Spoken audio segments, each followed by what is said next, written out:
Welcome to Airdrop, the show that'll help you understand what NFTs are, how to use them, how they work, and all that good stuff. After today's episode, you're going to be running around your house, picking up random objects and asking yourself, can I make this an NFT?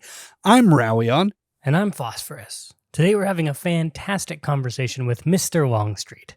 Longstreet is a photographer, guitarist, and composer from Southern California, but his day job is helping sculpt young minds as 2018's Los Angeles Unified's Teacher of the Year. Longstreet has built several musical programs across many different schools in Southern California, all from the ground up. Plus, he's had some of his original compositions featured in movies and played all over the world. This guy is a creative with a capital C. If you've been wandering around Stack's Twitter, you've 100% seen LONGSTREET.BTC pop up. He's a very active member of the community, inserting himself into every project where he believes he can provide value. For instance, in Project Indigo's gameplay, Longstreet composed all of the music.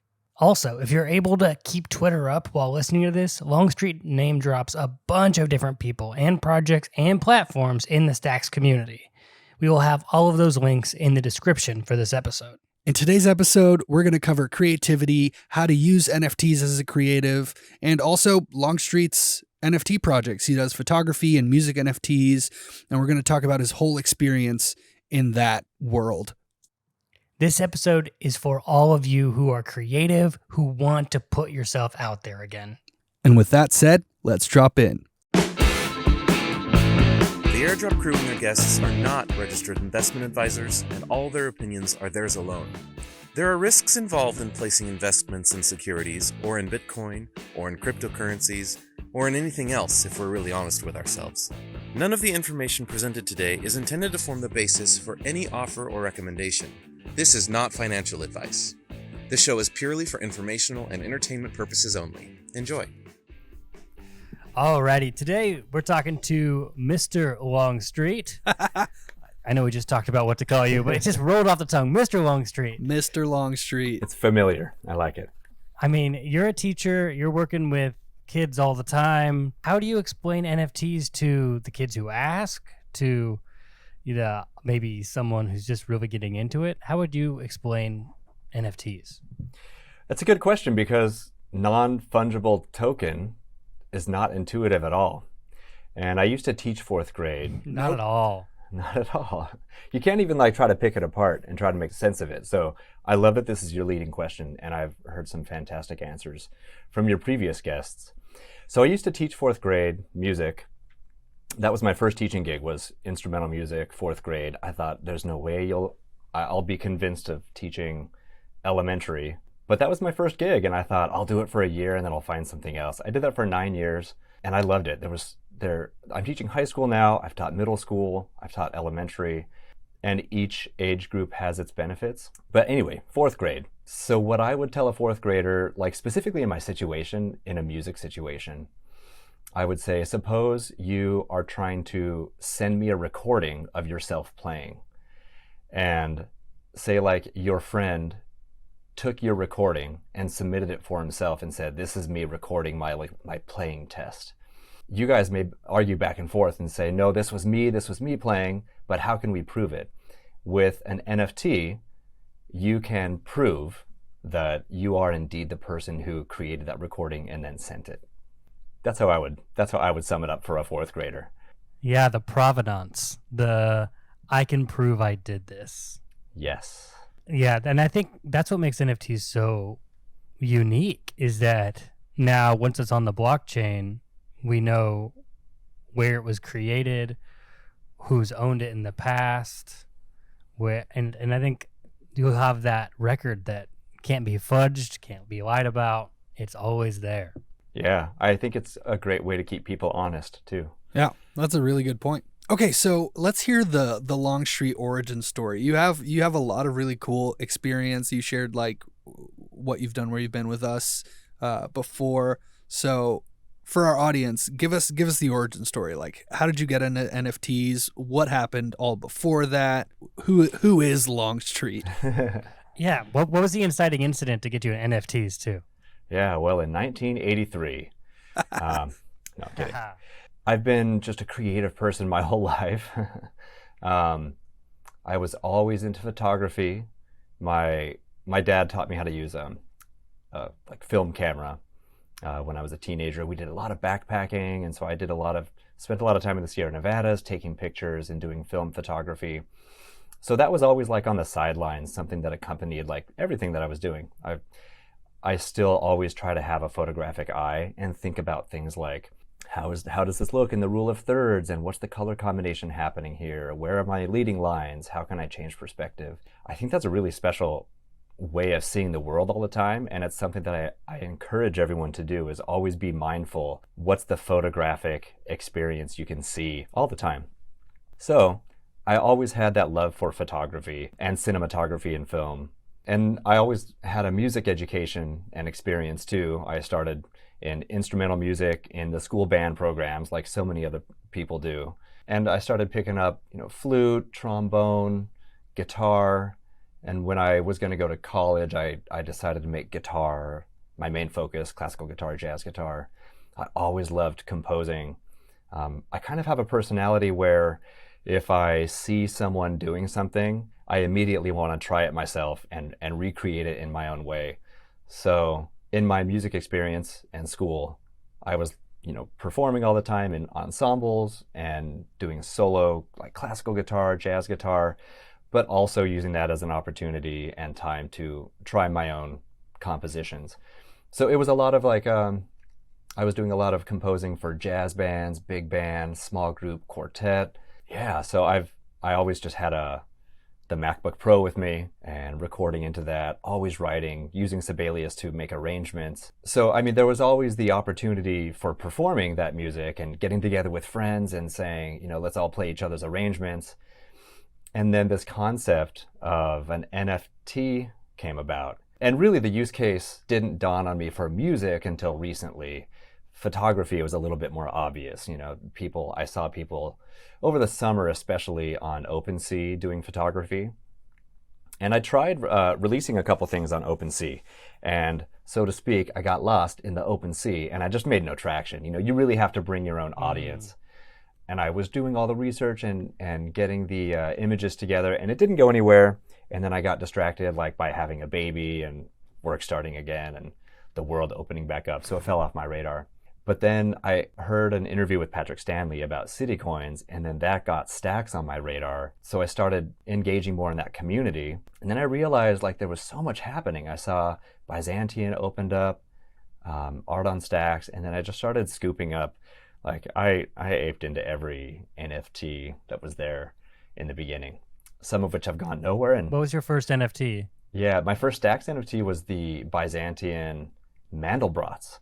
I really like that, and the Bell's Witches on art on Stacks, and the popsicles, the Stacks Pops. Nice. So those were the first few. Yeah, and it's grown from there, and I've just been learning a lot about doing a little bit of research and figuring out what the backstory is, who the creators are, what the community engagement is like, because it is overwhelming to keep track of everything happening on Stacks and all the communities that are opening up.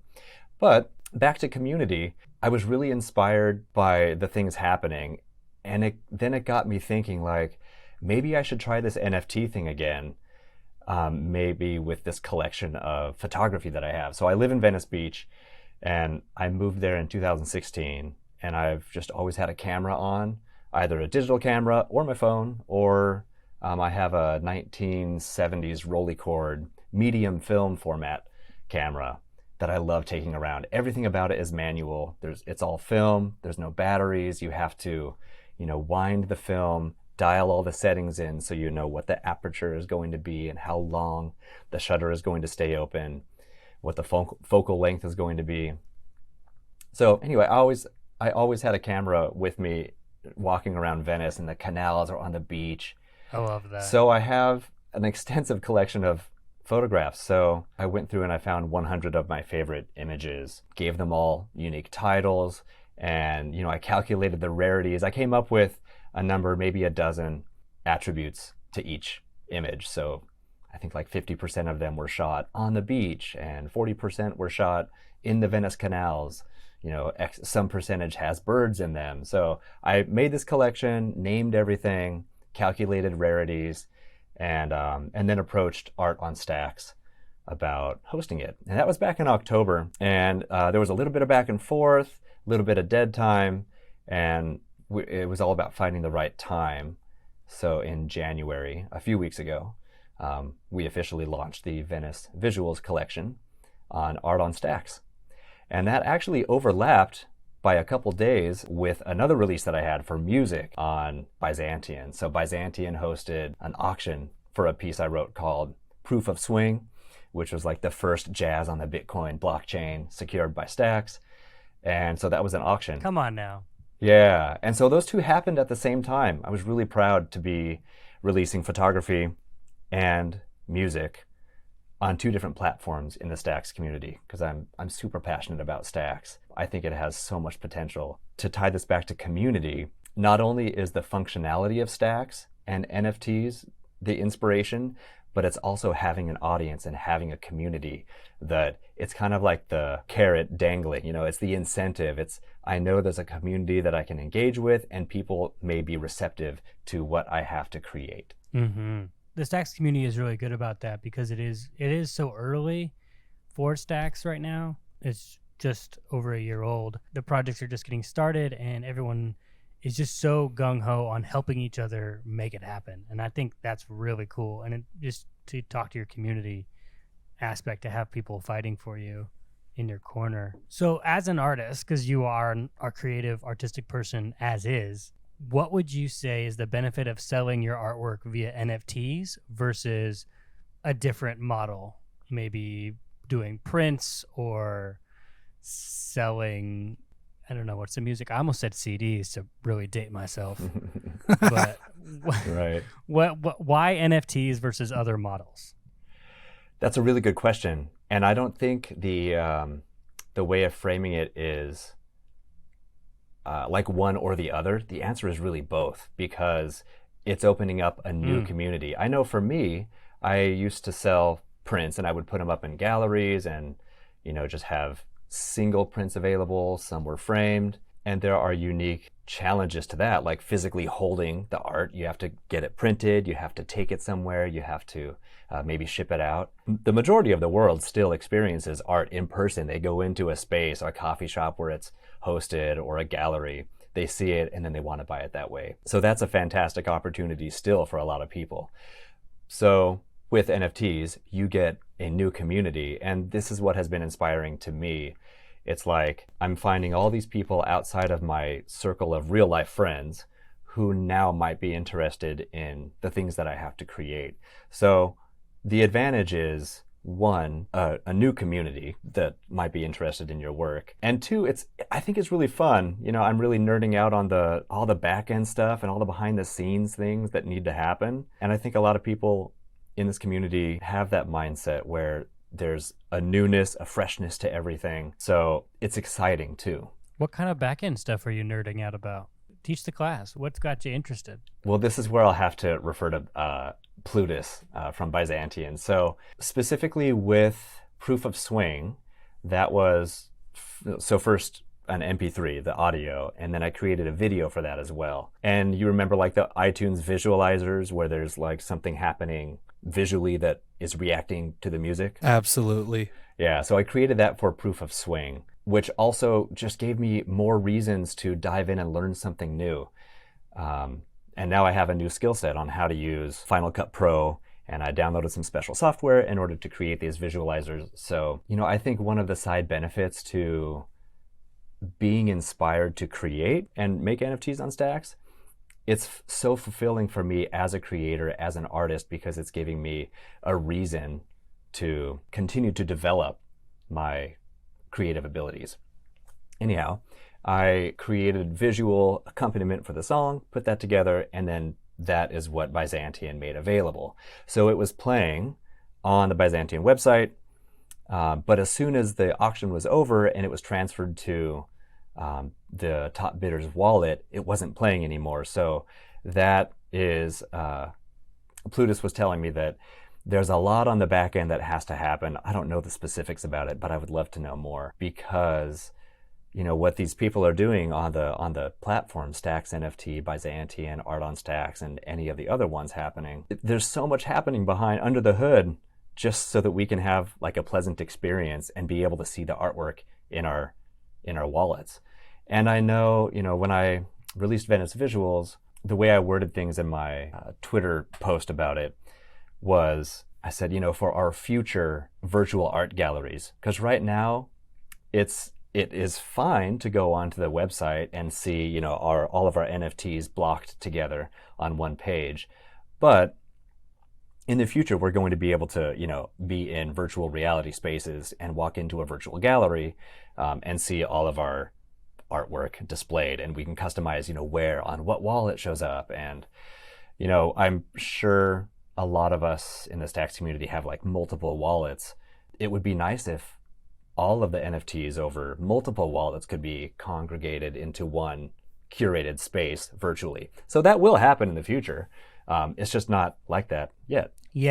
Yeah, for sure. I mean, things are just starting, right? This whole world is still figuring out all these little under the hood kinks that are happening. And you see even these big projects with really great teams and lots of developers getting stuck on things because it's just the nature of where the space is right now.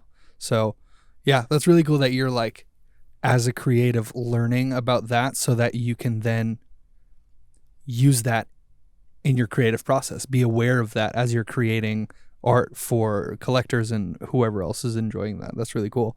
Exactly. How else are you seeing NFTs empowering artists and creatives, right? There's so many different ways. Like we had a conversation with Arturs from Seigel, and he's changing the way that writers can make a living on the internet, which is really cool. So how are you seeing the NFT space empowering artists? Yeah, well, I think for one, just to tie it back to the community, we're having more and more opportunities to find people who are interested in our work. So it can be inspiring to make new things. And it can now be as simple with sites like Boom Wallet and then with HeyLayer. We're not reliant on the platforms like Byzantium or Art on Stacks to do the backend stuff for us. What I had to do with Art on Stacks was, make the JSON file and kind of collect all the information, and then I was reliant on Art on Stacks to then put it up. But now with Boom Wallet, HeyLayer, those are the two on my radar. You can use them to make your own NFT and send it to your wallet. I just did that today with another image that I took in Venice. So I wanted to reward the people who have minted Venice Visuals so far. So I used Boom Wallet. I made 10 NFTs of one of the Venice images that didn't make the collection, but is still really great. It's a silhouetted shot with a water reflection. So I took that image, made 10 NFTs of it, and sent it out to the first 10 people who minted Venice Visuals as a thank you. So with Boom Wallet, anyone could create an NFT out of their work. And so now it's just so easy to put something on the blockchain, and lots of fans of Stacks are listening here, so we know that Stacks enables the Bitcoin blockchain to be programmable with smart contracts. So it's just never been easier for any person to jump in and create their own NFTs using Boom Wallet specifically, which is what I just used. And I also want to explore with HeyLayer. And jumping on what you were talking about earlier with knowing kind of what's possible with NFTs. Plutus has been very generous with his time. I've had some conversations with him, and I am talking with Jamil from Stacks NFTs because I really want to know as a creator what my possibilities are, because that's when you can start to get creative and think, what are my restrictions and what are my abilities? It's funny, I don't know what your experiences are as a creative person, but have you ever found that, like, if someone says, go write something or go make something, like, you don't even know where to start.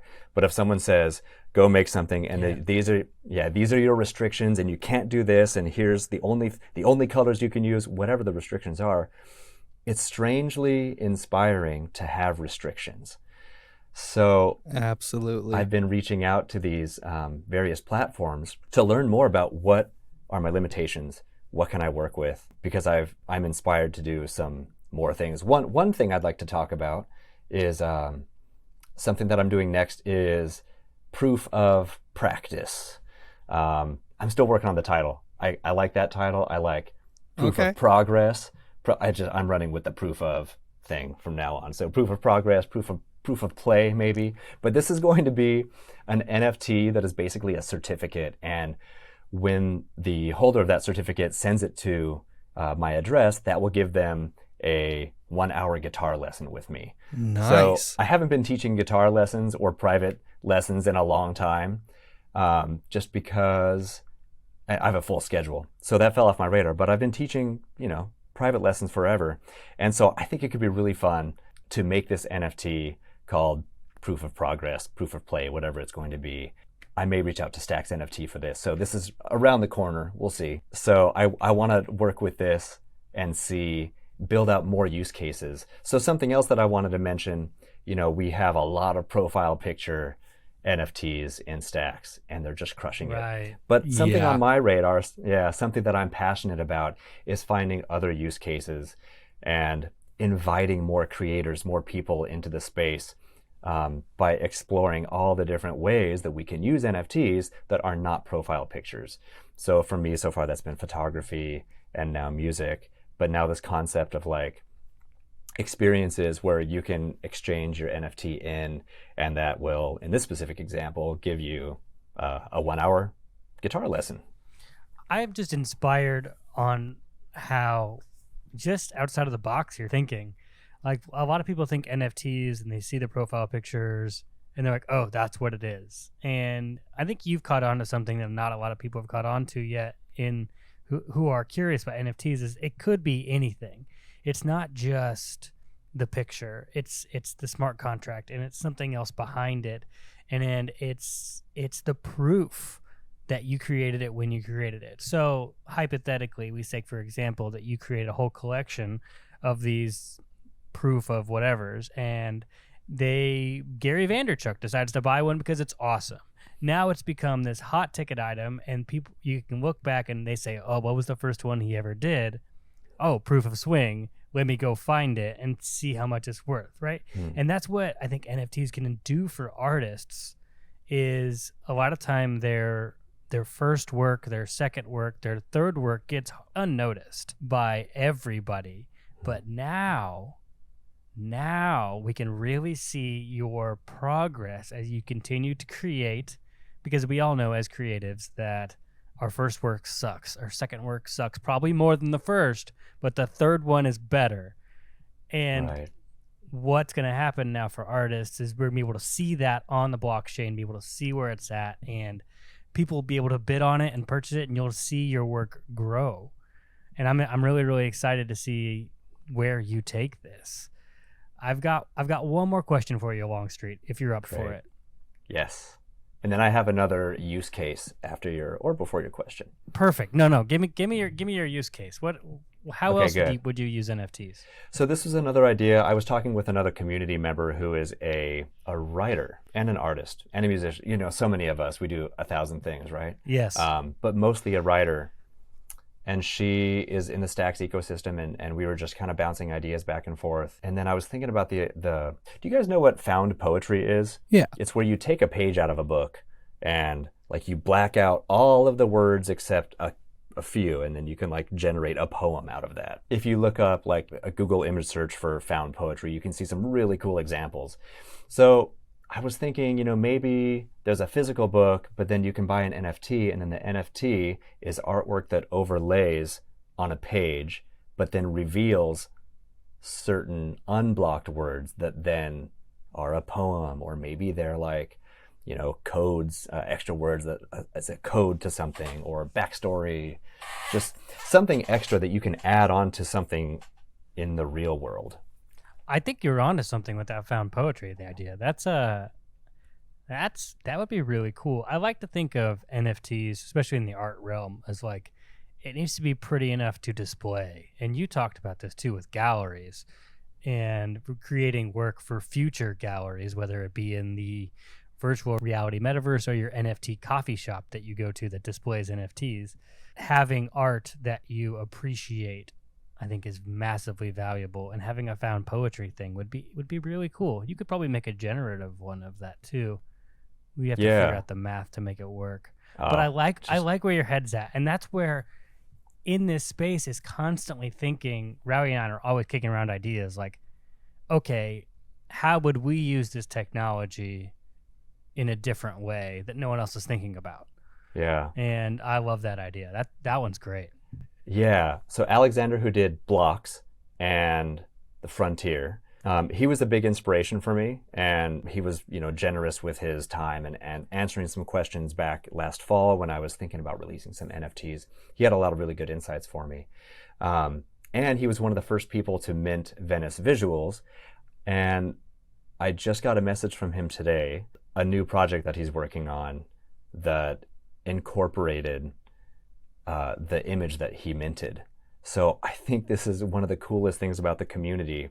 And it was so surprising and fulfilling as an artist to see something that I did get transferred to another artist who then was inspired to do something else with it. So I don't know when that's coming down, but he's working on something else, no surprise there. But it's so cool to see the collaborations that are possible and to see what your own inspiration and creations can inspire other people to do. Yeah, the collaboration that community provides is incredible, and to see the art like almost multiply itself in different ways is inspiring. I don't know another word to say it. Yeah. But okay, so if my question to you, Longstreet, here is, if I wanted to get started to sell my art as an NFT, I'm thinking about it. I'm doodling. I've got a bunch of street photos. What would be, give me the top 3 steps. What do I do? How do I get started to sell my art? Yeah, I think that's a great question. So I think it depends on so many things, including, who your audience is, what your end goal is. Do you want to make art for art's sake, or do you want to make money? I think that's a little bit of a rhetorical question, because specifically in Stacks. Yeah, what did you mean by that? Well, should we be making art for the money of it, or like for the income, or should art be made for some higher purpose? Yeah. So I say, like, number 1 in my Twitter profile that I'm a creativity advocate. And as a teacher, I'm an arts advocate, because I really feel like being creative and having that mindset and making opportunities to find a flow state where you're being creative, whatever that means for you, it's really profound, and it can be fulfilling on a spiritual level. If you're lucky enough to be able to make art and have those experiences, but then elicit emotional responses from other people with your art, you're gonna make it. Absolutely. To use a phrase, you're not only going to be fulfilled on a creative personal level, but you will also be having an effect on other people's lives. Yeah. Which, I mean, if we can make the world a better place through creativity and through art, that's what I'm all about. So, to go back to your original question, which was how to go about selling NFTs, I would say, what is your end goal? So when you know what you do want to create and you have it all together, with Stacks specifically, there's a couple ways of going about it. You could, just me personally, I've reached out to the 3 main Stacks platforms, Stacks NFT, Byzantium, and Art on Stacks. And I've minted my own using Boom Wallet. And they all have their different benefits. And I also I'm proud that I've been engaging with multiple platforms, because I think it's valuable to experience what each one is like. And I see some people getting really competitive in the Stacks field, talking down other projects or individuals and builders. And that kind of thing it just leaves an ugly taste in your mouth. It's better if we build ourselves up and focus on building up the community and becoming our best and being open to receiving criticism and giving criticism in a constructive way. That being said, I'm all about everyone succeeding here. So I inspired myself to explore as many different ways of engaging the community and creating NFTs as possible. So that's why today I just tried Boom Wallet. I'd like to try HeyLayer after this. So with Boom, you can create your own in a matter of minutes, and it's yours, and you can send it to your wallet and you can sell it. And if you have your own community engagement and you have people who are familiar with your work, I don't think you'll have a hard time getting it out there and selling it. But if you want a little bit of assistance as far as getting the word out with your projects, it could be worth reaching out to these other platforms. The three main ones being Stacks NFT by Xantian and Art on Stacks. I think they all have a slightly different vibe, and I would look at what is already being released on those platforms and seeing if one or the other has an appeal to you. Okay, I like that. Just putting yourself out there. What if I'm an artist, what would you suggest? Do I need a body of work before I mint or put some stuff together? What would you suggest? Should I just have one piece? What's the minimum that you'd say? That's such a good question. I think this intersects with timing. Because we are so early, there's that first mover advantage. So I was not the first photography on Stacks. The first photography on Stacks did incredibly well. He released on Art on Stacks, and he had 6 images shot on film. I think each piece sold for 1,000 stacks. So there's that first mover advantage. Wow. Right. Okay. Yeah. So it went for a pretty penny. So balancing that need for like getting your stuff out there first, but also considering I want my stuff to be great and I want it to represent me well. It's something to be considered. I was ready to release Venice Visuals because I had been sitting on these images for years and I hadn't done anything with them. So this was just an opportunity that presented itself and I was kind of ready to go. Now I'm getting all these other ideas and inspirations and I don't have enough time in the day to get them out there. So I'm just having to remind myself to play the long game, do one step at a time and do it right rather than doing it fast. Yeah, I think that's good. There is that first mover advantage. Get it out there, get something out the door. Mm-hmm. Done is better than perfect. But also you want to balance that with being proud of your work, knowing where it's going, and feeling confident in the direction you took. Right. So AfricanIllustrations.BTC released 50 NFTs, maybe even 2 months ago, 6 weeks ago, but only recently sold out everything. And we were just talking about the trajectory of the project, and it had, kind of a strong start, a lull in the middle. But what he said was how he had been generating community engagement more recently. And then all of a sudden in the past 24 hours, you saw everyone trying to grab the last ones available. And so that once again points to how important it is to have community engagement, to show up in Twitter Spaces, jump on the Discords and try to be inspiring. And speaking of Twitter Spaces, so I'm like a Stacks evangelist. I'm always jumping into Twitter Spaces that are focused on photography NFTs. And obviously there's a lot of it happening on ETH and Tezos and Solana. So that's where all the NFT photography stuff is happening.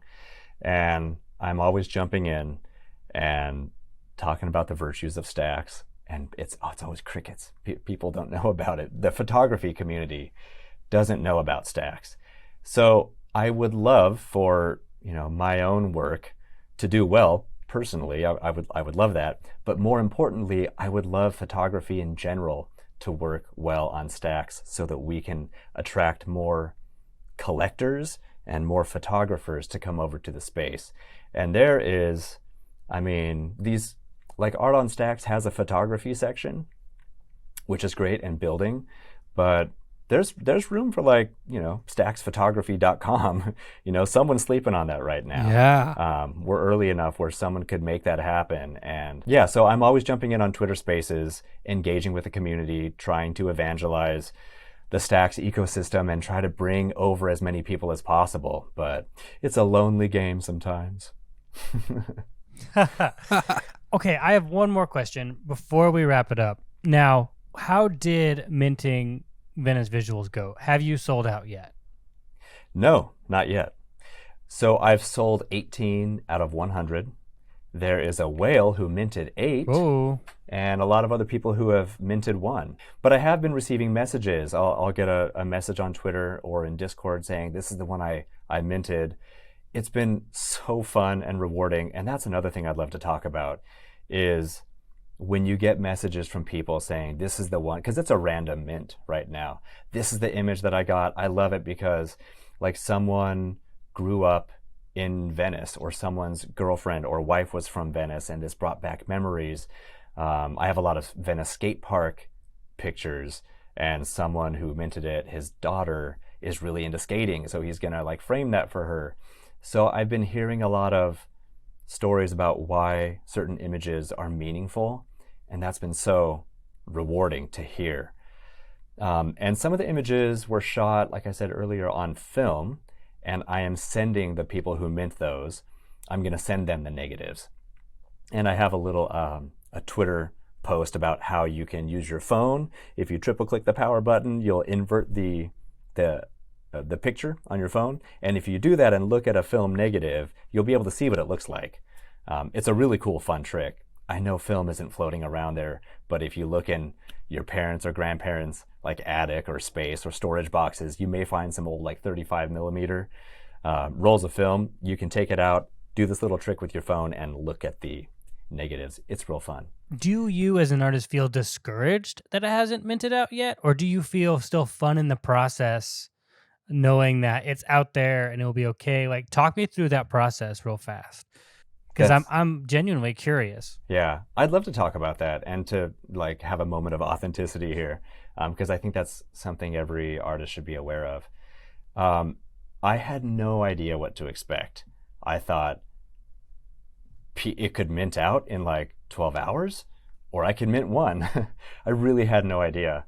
So there was a nice strong start, and the people that I have more authentic engagement with on Twitter were really excited about jumping on it. Like I said, they were, sharing stories and posting about the images that they got. So that was really exciting.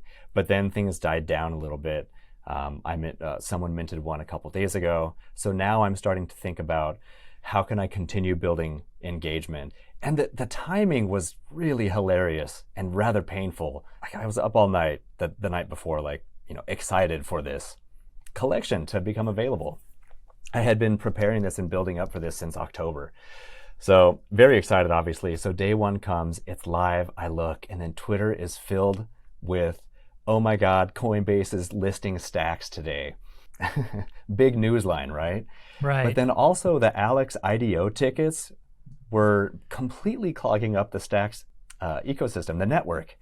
And so oh no, I was hesitant to really push everything out and say, like, everyone, you can go print Venice Visuals is live, you can go get yours. I was really hesitant to push it out because literally you may not be able to. And it took 3 or 4 days for the network to clear up. And then when that cleared up, the whole crypto economy just took a nosedive. And the price was almost cut in half of stacks. And so people were super depressed. So I didn't feel like going out and shilling my own work saying, hey, everyone, I know you might be feeling super depressed right now, but go buy my NFTs. So the timing. Half off. Yeah, exactly. Well, that's the other thing. It literally is the best time to get in to stacks and to buy NFTs because they are half off. But our emotional and pragmatic and realistic selves are often at odds with each other. So things are a little bit clearer now, and I just sent out that little NFT of gratitude. I did an airdrop for the people who have already minted, and I will also have some additional bonuses that I will be announcing on my Twitter as well. I'll be doing some more airdrops in the future, just to keep up the community engagement and keep these things minting. So I think that, in the future, I could see the whole project minting out, but if it takes a while, that's okay. Right. I mean, that's reality for just life as an artist in general. And I think, especially in the NFT space, it's so much easier and makes you feel so much better to be like, yeah, I released a project, Bitcoin platypuses, and it minted out in 3 minutes. I'm the man. But that's not real life for most people, especially people that are just getting started with their own project or they're trying to sell their art. So I just deeply appreciate you talking to us about what that's been like for you, and the hurdles that you've had to go through, because we're about being real here on the Airdrop podcast, and that's real. That's real life right there. The ego is real too. Yes. So I know it's, everyone has that. You have to have like a special relationship with your ego, right? Because it can fuel you, it can drive you, it can inspire you, it can hinder you if you're not careful with it. It can bring you a lot of pain. So yeah, like the ego in me would love for this to mint out right away, but also the wiser creative artist I just go back to the basics of, am I making art? Am I fulfilled? Am I inspiring other people? If I can tick those boxes, I'm going to make it. Yeah.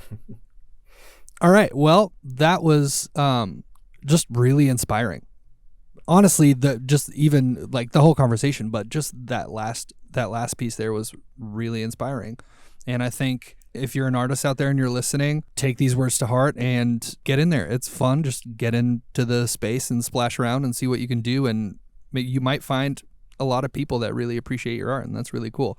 Longstreet, where can people find you if they're looking for your art or just want to hit you up on Twitter or something like that? Where do people find you? Yeah, Twitter's the best place. LONGSTREET.BTC is my Twitter handle, and I'm pretty active with the community.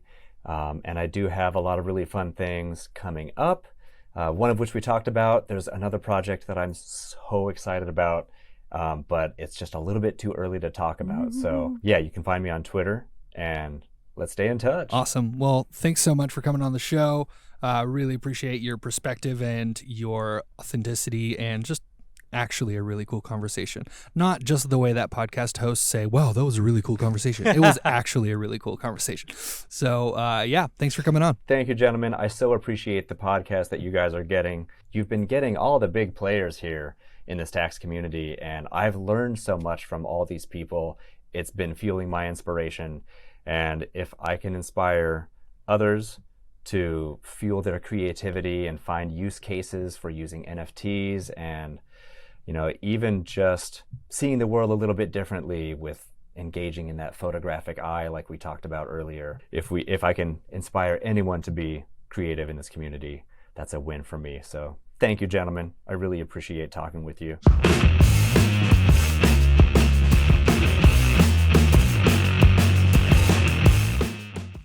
Wow, there was a bunch of good things that Longstreet said in this interview. But one of the big things that keeps resonating with me is how NFTs don't have to be 10,000 pictures of monkeys or koalas or platypuses, right? It could literally be anything. And NFTs can empower photographers, musicians, and creatives to flex their skill. Yeah, I mean, the technology is so broad. Like, you can do so many things with it that we don't have to be restricted to these PFP projects. Even though they're cool and we like them and we're buying them, we can really get creative and make something that's unique and different and that uses the stuff that we love to do. Right, and Longstreet loves to do photo and music stuff. And so he put his stuff into the NFT space. And that's all you really need to do. And if you want to use NFTs to sell your art and possibly make a living or make a little extra bucks here and there, it really is all about what he said is community building, putting yourself out there over and over again and just engaging with the community. Yeah, it really is just another vehicle for art to be created in, and even way more than just art, business, for products, for anything to be created in. And that ties in with my favorite thing that we talked about, which was, he said, limitations bring inspiration. You have to know the rules to break them. And once you have these guidelines that the NFT technology brings to the table, you can really start to imagine new use cases and dream up a new project that's original and that's doing something really interesting with the tech. You just have to figure out how the container works and then use that to build whatever it is that you're making. And I think that's just really cool. 100%. And that's what we're trying to do here with this podcast. Help you build this container for what NFTs are. So together we can make great projects and have NFTs be an extra source of revenue for our creative endeavors, our businesses, and everything in between. Yeah. If you want to find us on Twitter, you can go ahead and do that. You can find us at Airdrop Show. We changed the Twitter because we're trying to build out the website and get everything more uniform here. And find us on Twitter at Airdrop Show. And please, please, please leave us a review on Apple Podcasts. Give us 5 stars on Spotify and subscribe on YouTube. We're a brand new podcast, so we would really, really appreciate that help. Yeah, and every time you write in to Apple and give us a review, I can show my mom, and then she can finally be proud of me. And remember, seize the day, boys. Make your lives extraordinary.